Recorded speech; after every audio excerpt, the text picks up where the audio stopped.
Hello, my name is Megan, and welcome to my first episode of Don't Starve. This is, the load-in screen is for the DLC Shipwrecked, and it is on the patch Seize the Day. So, Don't Starve is a roguelike game made by Klei Entertainment, and basically, you are trying to survive in an unknown world from everything around you. Nothing is safe in the environment. There is a sandbox mode, and there is an adventure mode. The adventure mode tells the story of Don't Starve.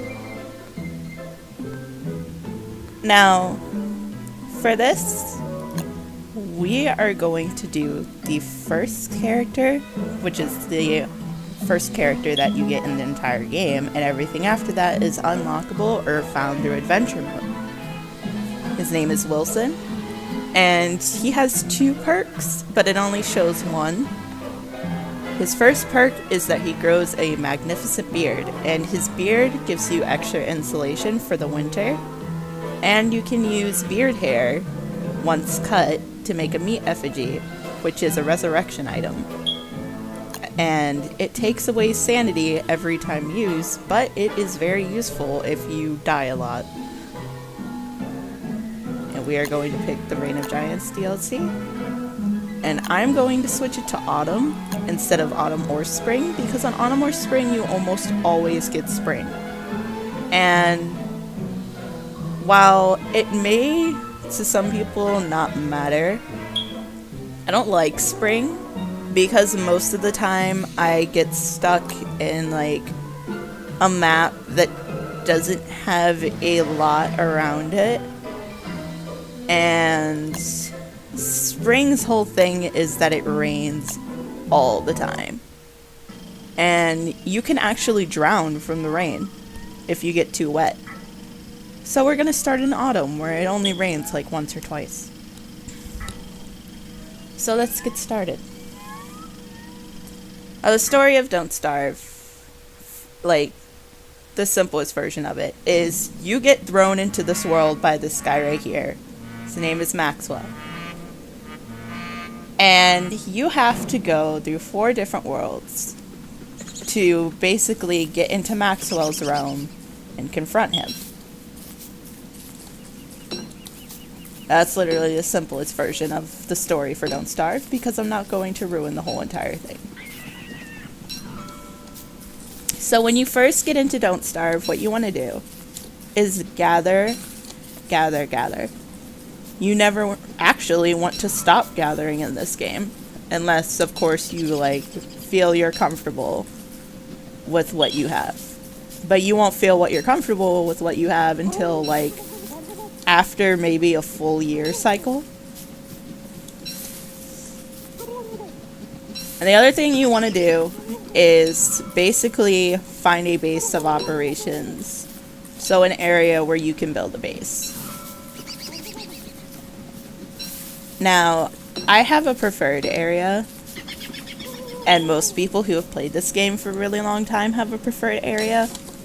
The best areas to play are by a pigmen village, which you'll probably see what pigmen are in this episode, in a savanna area, which has a bunch of rabbit holes and beefalo.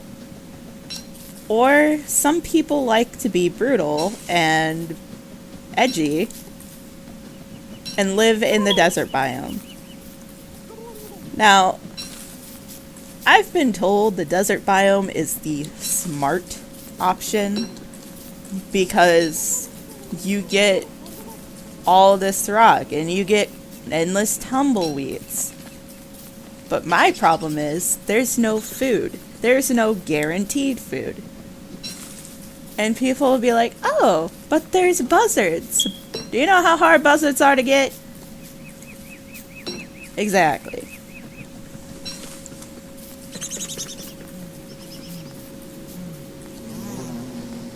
So, my thing is that I always try to gather as much of these resources as possible. And then, as I go along, I try to basically look for an area that I can like stop and make my base. And then I get ready for winter. Now in the Reign of Giants DLC, there are 4 seasons. These are rabbit holes, by the way. There are 4 seasons. There's spring, summer, autumn, and winter.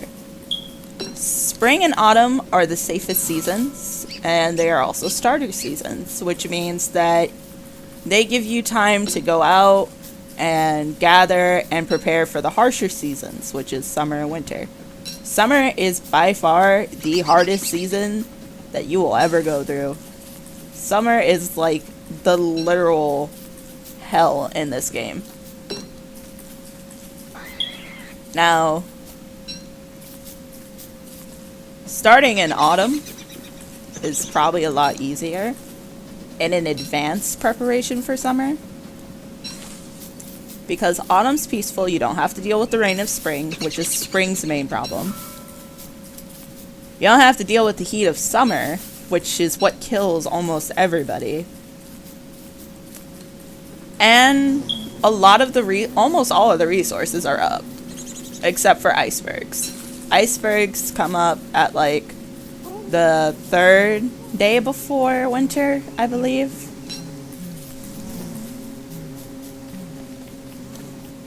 So, I'll just start from spring. Spring has a different hue than this. It's a lot lighter in color. And the music will be different. And, hold on, let me get back over there. The ways that you can tell is the hue will be different. Like, it won't be as normal looking. It'll have a really light hue to it. And these trees, which are called birch nut trees, their tops will all be green, and all rabbit holes will be closed up.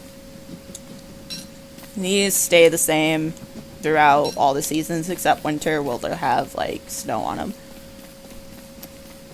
The main problem in spring is it rains all the time, and you will get like this little bubble like these that pop up below, and basically that will be your wetness level. Once you get to 40, all of your items become wet.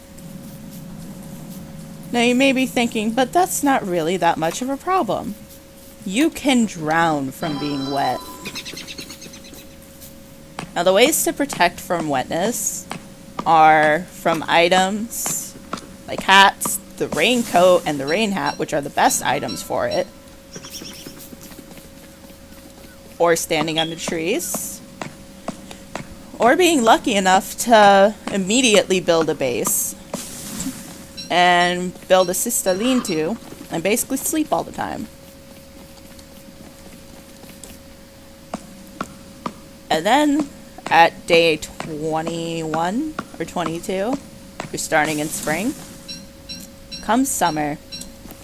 Summer will have a sepia tone to it. And the first couple days of the summer, I'd say like the first 3, aren't really that big of a deal. Because it's not that hot. You can still wander around and do shit. Whatever. And then day 4 hits. And in realistic, like, measures, it goes from 60 degrees to 130 real quick. And I can't remember if a bubble comes up that tells you're overheating. No, a bubble doesn't come up when you're overheating. Your screen will start to like have this like burning effect on it, and you'll hear a sizzle. And that will mean that you're overheating. Now, overheating can kill you, and it'll take away your health points. And it'll take away your health points fast. The way to prevent overheating is, again, to build items like the fashion melon the ice cube, the Summerfest, which is basic, actually, no, the Summerfest isn't the basic one. Breezy Vest is the basic summer wear item, and then Summerfest is the best one. Fashion Melon helps keep you cool, but the best is the ice cube. Or you can have a really cooling base. So CS lean to an endothermic fire. Well, fire pit. You never want to build the regular endothermic fire. It's a waste of time. Among other items. There is no real threat in autumn. Autumn is basically probably the most peaceful thing that you will ever witness in your life. There's no immediate threat except for the autumn giant. And you're basically fine throughout the whole entire time. The only thing that could possibly kill you is these little shits, which turn into tree guardians. And these little shits, which turn into birch nutters. Yes, the trees can attack you. It's not fun. This is a savanna area, by the way. This, I think this is the plains area. The darker one with all the evergreens is the forest area. And then there's a marsh, a rock biome, and a desert biome. So everything that is passive has a percentage to kill you. From day 1, these have a 3% chance to turn into tree guardians and kill you. From day 33, there's a 33% chance.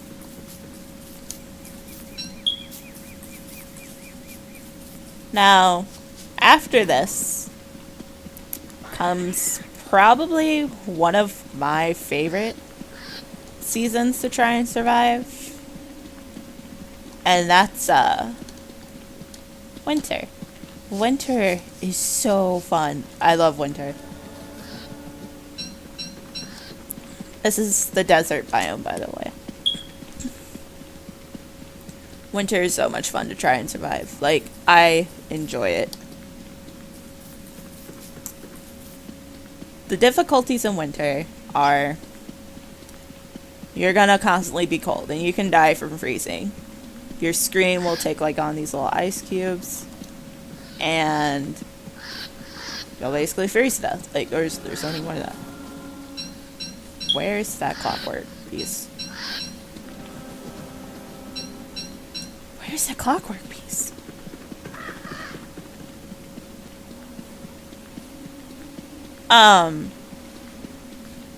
Also, these things will stop growing, twigs will stop growing, food will stop growing, everything stops growing.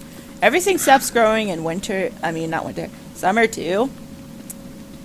And in summer, you can still fertilize stuff to make it grow. You can still fertilize stuff to make it grow, but it takes a really long time. In winter, you can't fertilize things at all. And those are the base difficulties, besides like all the things that can kill you, and then the season giants, which in winter it's the deer clops who will destroy all your buildings. Spring, I believe, is moose goose? Yeah, spring is moose goose. Which, I never encountered moose goose, so I have no idea what he does. I think he destroys buildings too. But he also lays eggs, which are useful as a food. The summer one is a dragonfly, which gives you scales, and it's the only way, I think, to get scales for a scaled chest. And she sets all your shit on fire. And then autumn's is the bearger, which the bearger takes all your shit. Like, all of your food items out of your chest. Okay, so there's a reason why I'm walking in front of this. This door right here It's called Maxwell's door. And it leads to story mode. Or adventure mode. Now, if you die in adventure mode, you will not lose any of your progress in sandbox mode. So if you're like on day 100 or whatever, you're still going to be on day 100 whatever when you die in adventure mode. And you can take as long as you want to try again with adventure mode. I will do adventure mode on a different save. I'm not going to do it on this save. This save is going to be a sandbox save, and I will have separate episodes for adventure mode. We'll also have separate episodes for Shipwrecked. And I might do separate episodes for the other characters in the game. But I definitely know I'm going to do separate episodes for Willow because she is my favorite character. Now in the game, there are several things that you can use to basically resurrect yourself. The most basic one, which there are 2 to 3 in the world, are touchstones. When you die, you will go to the first touchstone that you activated. You will get marble and nightmare fuel. Marble makes a marble suit, which I think is the strongest armor outside of knight armor. And nightmare fuel makes a whole bunch of nightmare items, which are the strongest in the game. Oh, I can do what I'd love to do with those guys.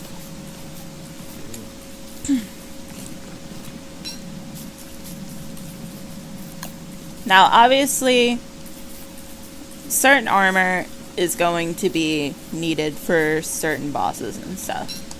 So, like, you don't want to go like this up to Deerclops and be like, hey, bro, throw some hands, let's go. He will whack you upside the head and you'll be dead. So, you build armor. The best hat is the football hat for, like, basic things without nightmare fuel. And the best armor is the marble armor. Come on. Not today, Charlie.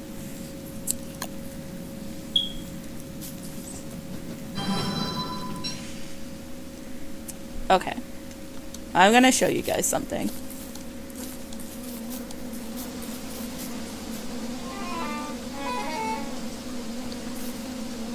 Come on, Charlie. That noise, that lovely little noise, is called Charlie. Charlie is literally the biggest start at night, if you're not insane. Then the biggest start at night is the little tears from Insanity. But even then, where did I pick these? Oh, I know where I picked those up from. Even then, I still think the biggest start at night is Charlie. Now, Charlie will attack you whenever you're in complete darkness. So you always need some sort of light. And there are characters that will have their own form of light, like Willow has her lighter, which enables her to go around whenever she wants. And Wendy has Abigail, but Abigail's not really that reliable because Abigail runs away from you. Oh, I know what I was gonna do. Because Abigail runs away from you, and so it's kind of like, do you want to deal with, like, almost dying to Charlie every 2 seconds? No. Okay. We're going to play a little game. These are called clockwork enemies. This is a rook, and this is a knight. Rooks do a charge attack. These guys just run up to you and, like, bop their head on you. I like making these guys run into things. It is the easiest way to kill the others. Come on, come on, come on. Do it, do it. Okay. Come on, do it, do it. Come on, hit him. Hit him again. There we go. Come here. Come on. Follow. Follow.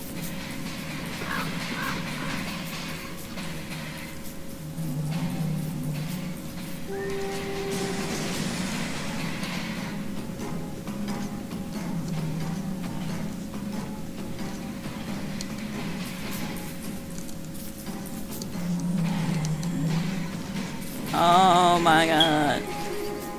You, stay! Stop.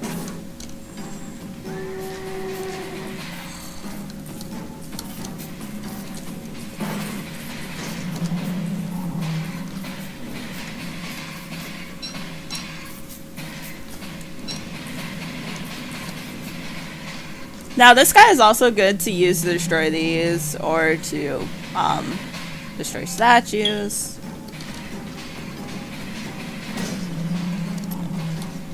Or to destroy some of the harder clockwork enemies like the stupid bishop. I can't fucking stand that guy. This is actually time consuming. But it's still fun to me. I love doing this. God fucking damn it, he didn't hit him. Will you come here?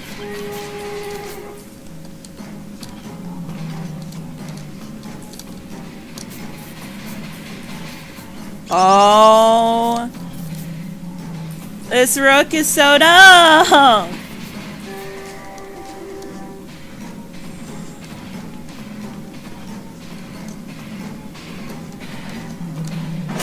Fuck. I didn't mean to get hit. I didn't mean to get hit.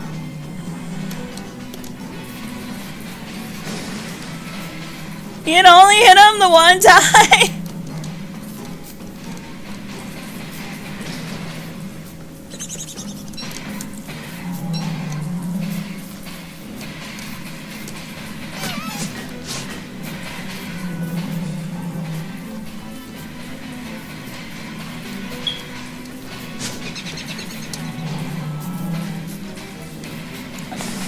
It's actually gonna take a little bit of time to kill this guy.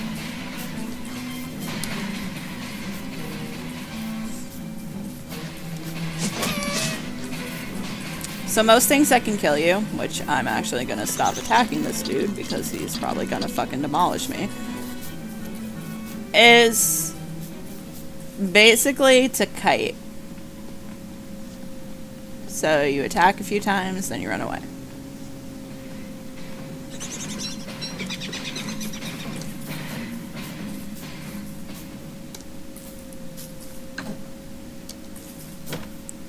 This is a trap set piece, by the way. I'm actually iffy about opening it.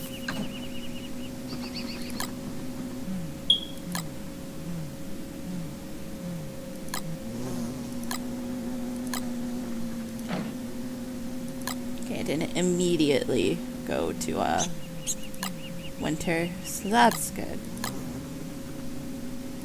I actually don't. Oh no, wait, I need all of these. I don't need you.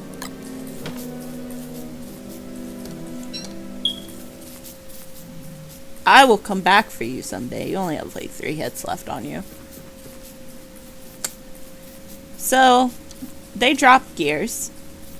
Gears are used for a number of things, and they are the hardest thing to get in the game. Now you may be thinking, Megan, you could have just kept attacking him and he would have, like, spawned at that touchstone. That is a waste of a touchstone. And I'm not about that life.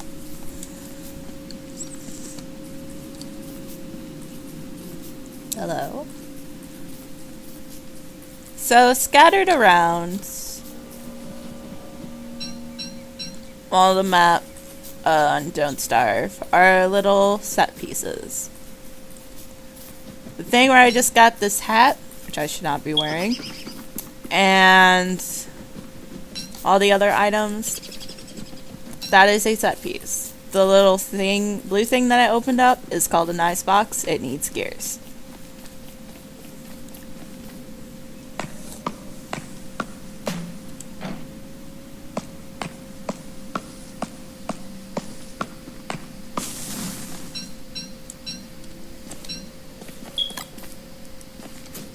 Now, wood is very important in this game. Wood is important in any survival game. But you can't just go whacking away at trees like it's nobody's business.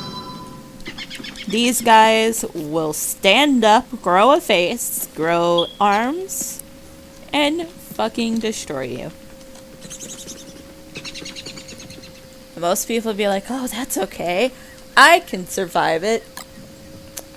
They take away a huge amount of sanity, and they hurt. Like, right now, I'd probably be one hit. Without armor, tree guardians to hit you. So while we're just chilling, I will explain what all these mean. This is the day cycle. In autumn, the days are long, the dusk time is short, and the nights are extremely short. In winter, the day is longer, the dusk time is a lot shorter, and night is almost non-existent. In springtime, the day goes to like right here. Autumn lasts from here to like here. Then it's night. In summertime, the day only lasts about what this night is. Dusk takes up half this circle, and night takes up the rest. The nights are extremely long. This is your hunger meter. Now, with Wilson and almost every other character, your hunger meter does not affect your strength. But with a certain character, your hunger meter affects your strength. So if you're at 100% hunger, you'll be your strongest. And if you're low hunger, you'll be your weakest. Now, the whole entire title of this game is called Don't Starve. So obviously, you don't want to starve. This is a marsh area, by the way.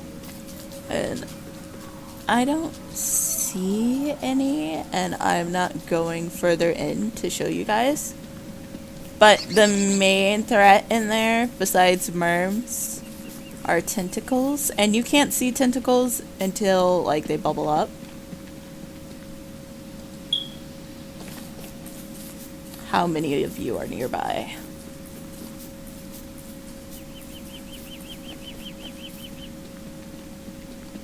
Okay, I don't think I can make my man... Oh! Those things are merms.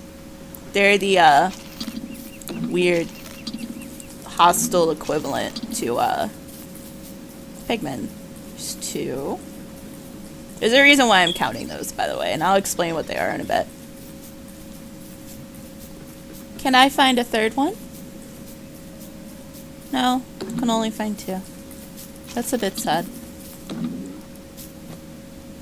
Oh, give it.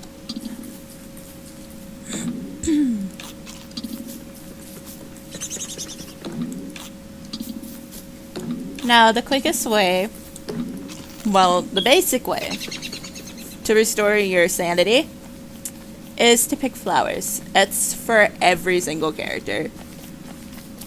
Wilson's second perk, which isn't talked about, is that whenever he creates something new via the science machine, he gains a large amount of sanity. Like, it is insane. And it is the best way for him to gain sanity back.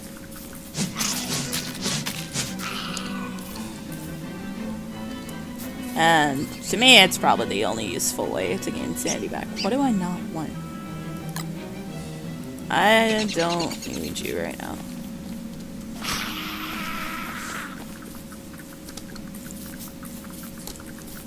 There's a reason why I'm taking you so far away. So, if I were to attack a spider right here, nothing would happen right now because this is a tier 1 spider den. Tier 2 spider den has another one of these on top of it, and a tier 3 has a third on top of it and can summon a spider queen, which is a boss. But with tier 2s, if you were to attack a spider either on or really close to a spider den, spider warriors would come out. And spider warriors basically do a jump attack at you and deal a lot of damage, and I don't like dealing with that. So the quickest way to deal with it is to basically drag the spiders out of view of the spider den and then kill them. And I'm actually going to stay in this area because I want those mandrakes, but I don't want them right now. I want them at dusk.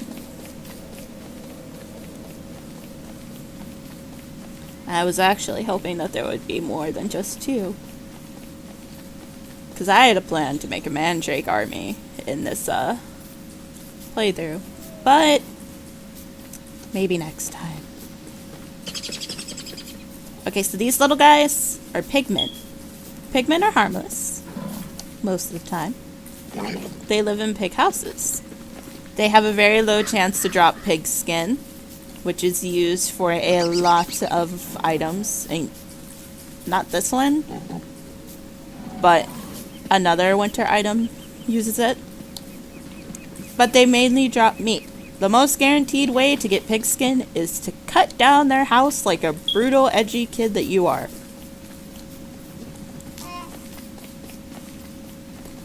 Now, you may be thinking, but that's mean. Why would you cut down someone's house? Because you need the skin. They don't need their house. They can be homeless. There's homeless pigmen all around the map. Okay, so here we go.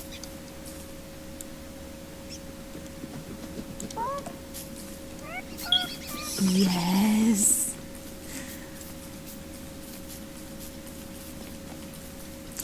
Okay, where'd the other one go?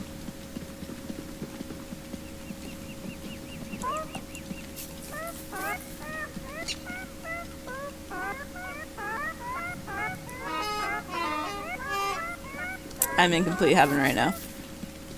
Okay, so these are mandrake roots, which they're based off of the actual mandrake root. Which, if you didn't know, yes, there is a mandrake root. Yes, it does look almost similar to this. The mandrake root actually does look like humanish. And mandrake roots in this game are almost similar to mandrake roots in the real world. It's to where they will basically, like, put you to sleep, although mandrake roots in the real world will kill you if you, like, eat them. But if you eat a mandrake root, you will get knocked the hell out. The second map, I've seen 2 of those. If a mob eats a mandrake root, they and all mobs for a screen width will get knocked the hell out. And they are used to make a crockpot recipe, but they are also used to make the pan flute, which puts nearby mobs to sleep. So these things up here are called beefalo. You go and shave their wool to make this item and this item. And you use their poop for fertilizer. It's so cute. So we're going to end this episode here, and next episode, hopefully I will find a bigger savannah area or a pig village, and I aim to find Glommer, which is a huge sanity item that counts as a pet. Or Chester, which is a type of mob thing that'll follow you around. It gives you extra inventory space. I hope you enjoyed this video, and I will see you next time.